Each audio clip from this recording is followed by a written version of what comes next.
Bonjour et merci de nous rejoindre pour les perspectives du marché d'aujourd'hui.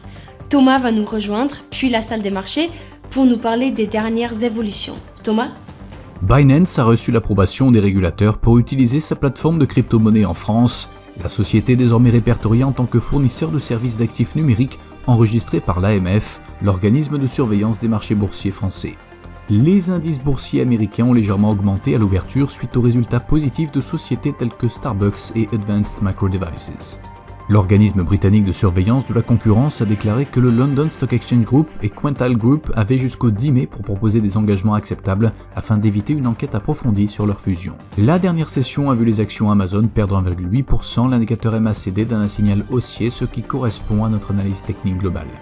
La paire euro-dollar a connu une légère hausse de 0,2% lors de la dernière session, l'indicateur CCI indique un mouvement baissier. Le cours de la paire livre sterling-dollar est resté largement inchangé lors de la dernière session, l'indicateur stochastique RSI donne un signal baissier, ce qui va à l'encontre de notre analyse technique globale.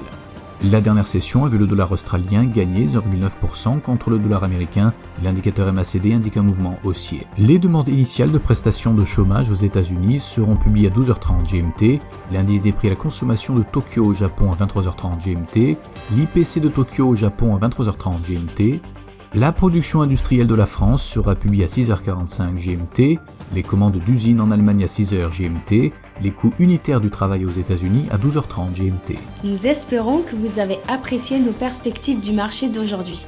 De la part de toute l'équipe, nous vous souhaitons une journée de trading productive. N'oubliez pas de vous connecter demain matin pour tous les événements et les dernières nouvelles sur les marchés financiers.